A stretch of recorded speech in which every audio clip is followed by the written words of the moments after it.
রোববার বিকেলে Rangpur public library মাঠে 2 দিনব্যাপী তথ্য মেলার আয়োজন করে জেলা প্রশাসন ও সচেতন নাগরিক কমিটি সনাক। উদ্বোধন করেন জেলা প্রশাসক মোহাম্মদ রবিউল ফয়সাল। মেলায় জেলা কর্মসংস্থান ও জনশক্তি, জেলা মৎস্য দপ্তর, জেলা সঞ্চয় অফিস ও পরিবার পরিকল্পনা বিভাগের স্টলে মুজিব বর্ষ ও শেখ হাসিনার বক্তব্য সম্বলিত লিফলেট রাখা হয়, যা দর্শনার্থীদের হাতে হাতে ছড়িয়ে পড়ে।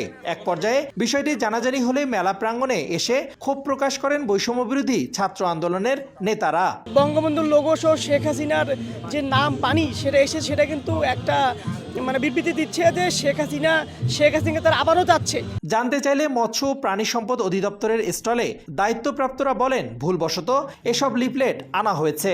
অফিস থেকে আসলে দেখেই আমরা নিয়ে এসেছি, তো এটা আনফরচুনেটলি আর কি কোনো একটা ঘটনা ঘটে গেছে। আমি অফিস প্রধান না, তো এই জন্য আমি এই বিষয়ে বক্তব্য দিতে পারতেছি না, সরি। এদিকে সংশ্লিষ্ট কর্মকর্তাদের কাছে লিখিত ব্যাখ্যা চাওয়ার কথা জানিয়েছে জেলা প্রশাসন। তারা দুজনেই আমার কাছে ক্ষমা চেয়ে বলেছে যে আসলে এটা আমরা ভুলক্রমে আমাদের যারা পিয়ন আছে এমএলএসএস তারা ভুলক্রমে অফিস থেকে এগুলো নিয়ে চলেছে। তথ্যই শক্তি, জানবো জানাবো, দুর্নীতি রুখবো স্লোগানে শুরু হওয়া মেলায় মোট 35টি স্টল অংশ নিয়েছে। রিদওয়ান হিমেল, সময় সংবাদ, রংপুর।